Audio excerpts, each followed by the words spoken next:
just a stone's throw away from the Rock and Roll Hall of Fame as we get set for football at First Energy Stadium in Cleveland, Ohio. Straight ahead, we've got a good one on tap here between the Chicago Bears and the Cleveland Browns. Fielded about a yard deep. And the decision to come out is going to cost him 5 yards with a new rule as he's taken down right at the 20-yard line.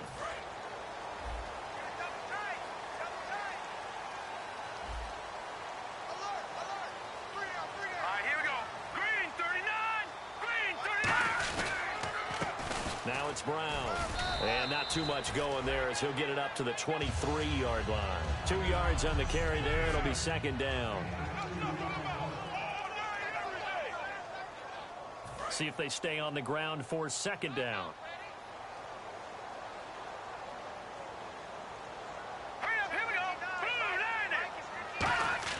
Now Kessler throwing on second down. Throwing middle, but it's incomplete. The intended target was Corey Coleman, and it's third down. And the offense looking to pick up the first down after the second down incompletion. A nickel back added defensively as they look to stop this 3rd and 8.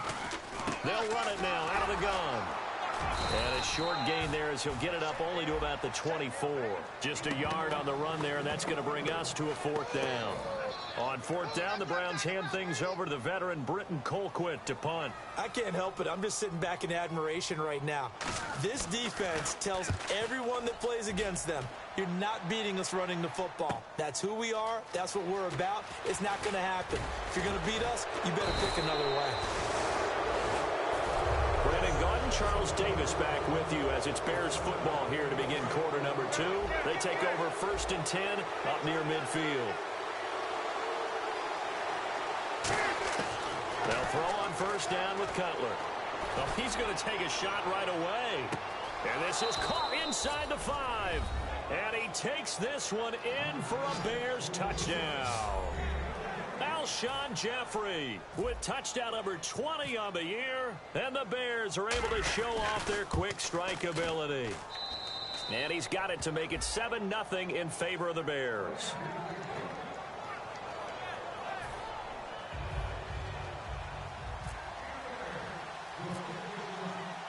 The kickoff unit is out on the field, and they will send this one away.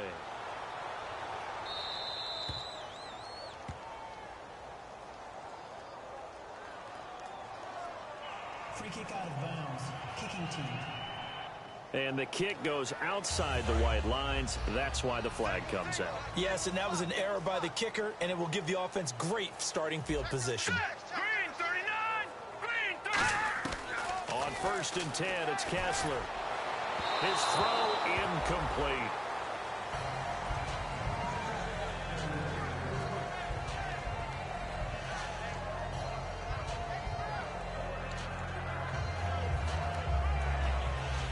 Second down now after the incompletion.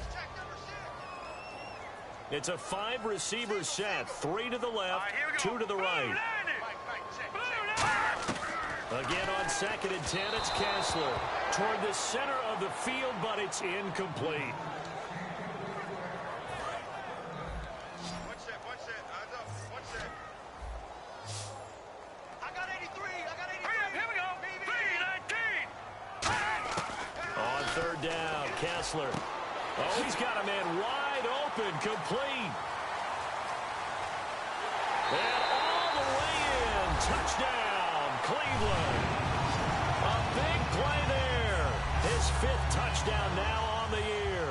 And the Browns are within an extra point of tying this thing up. And a little time left on the clock, so on the other side, they're thinking, gosh, we'd like to get that lead right back. Yeah, thanks for pointing that out. Here I am. Go ahead. The first half. There's still time. They've got to make a decision about what they want to do on the kickoff, whether they want to let their return guy touch it. This will be fielded at the 6. And a nice job there as he gets this one up just shy of the 35-yard line at the 34. The Bears offense now heading back out onto the field. And last time the formula was pretty simple. One play drive, long pass. That maybe they just want to do that again, right? And that's exactly how you want to draw things up. Whether it's on your grease board, right, in your playbook, one play drive is exactly what you want on offense. What they have to be careful of is not having a letdown. It was real easy last time. They can't expect that going forward. Yeah, we'll see if it's that easy here. 2nd and 10. It's Cutler again. And, oh, he took that in one-handed. What a grab. And a nice gain of 21 yards. Wow, I can't help it. When I see Jay Cutler throw the football and throw one like that with a big completion, I can't help but be impressed. His arm strength, such an asset. Huh? It really is, because it gets him in trouble. Touchdown, Chicago! Zach Miller in the final seconds of the first half. And the Bears have taken the lead. So they're able to break the tie just before halftime. Now they just don't want anything crazy to happen on the ensuing kickoff. Yeah, they want to just add the extra point, get the kickoff taken care of, and get to the locker room with the lead that they fought so hard to get. The Bears send the kicking team out there, and they will send this one away. This will be taken to the back of the end zone.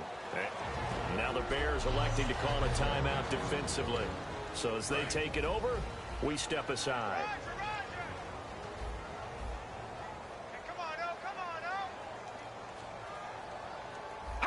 And they will take a knee here. So we've reached halftime here. Well, that came a little abruptly here. Still working on my apple up in the booth. Hang on here. Let me spit this out. And we can get to the third quarter now. This fielded a few yards into the end zone.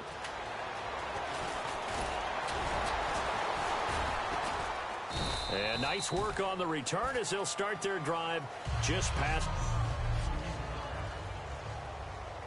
And now Chicago getting ready to go as they take the field.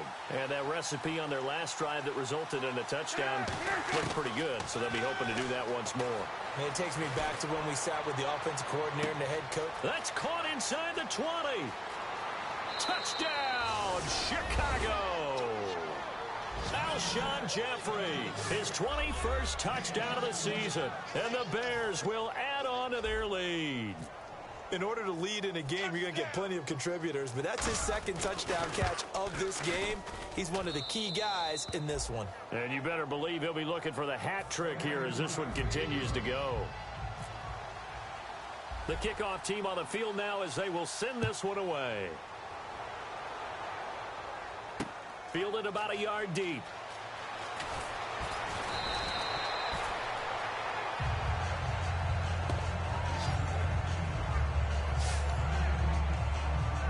Here's the Browns now. They get set for their first possession of the third quarter. They trail offense first time to touch the ball in quarter 3, and we'll see what they can do. And I can't wait to see what they have planned, because some teams script to start a half.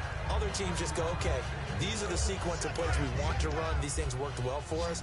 And sometimes they throw in that big chunk play right away. Shocker. Try and get after them early and try and create a big play to give themselves some momentum. See what they have up their sleeve. They keep it on the ground. Again, it's Brown. And he'll get this one up to the 26. It'll be a pickup of 4. And we're back now here in Cleveland. It's the Browns with a deficit. They're trailing, but with the football here to start the fourth. They come up in an empty set. 4 wide receivers, 1 tight end. 3rd and 2.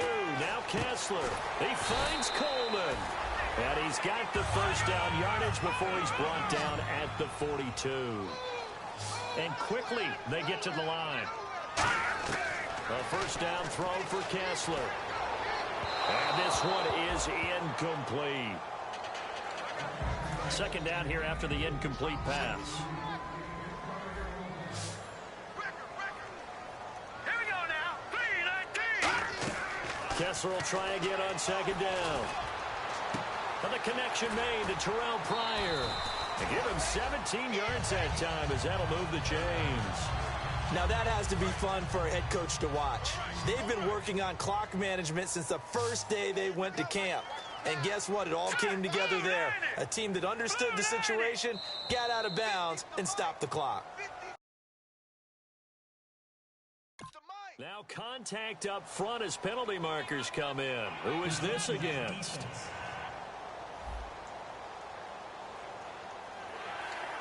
So following the penalty, now 1st and 5.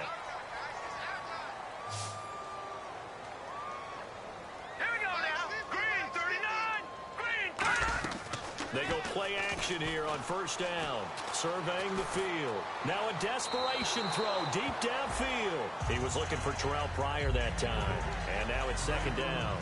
That's going to frustrate the coaching staff a little bit as they dialed up the deep shot. But they weren't on the same page on that play. Heck, I don't think they were in the same book. I think he thought he was going to do something else. Ends up throwing it over the sidelines. Well incomplete. Out routes are always timing routes. And if the timing's off just a little bit, it can really throw off a play. It looked like he let him a little too much there. Yeah, there was a fraction of a second because he caught it, just couldn't stay in bounds. They'll come out in the pistol. And again, they'll throw with Kessler. And this is intercepted, and that should do it. Adrian Amos with a pick, and they have the football and will take over at the 24-yard line. Obviously disappointing, but you had to go for broke here, down 2 scores. So that forced you to make some throws you definitely wouldn't want to make. And I think this interception is going to pretty much write an end to this one. And now Chicago getting ready to go as they take the field. Defensively, there's still 3 timeouts. And now a timeout called defensively by the Browns. It's just their first. They've got 2 more to use here in the final stages. Oh, he didn't spike it. He faked it. Wide open receiver complete. Alshon Jeffrey. And he is finally out of bounds, just shy of the 5, all the way down at the 6. That could not have been timed out any better, and that's exactly what receivers want. The ball in their hands as quick as possible allows them to catch it at full speed and take off and go.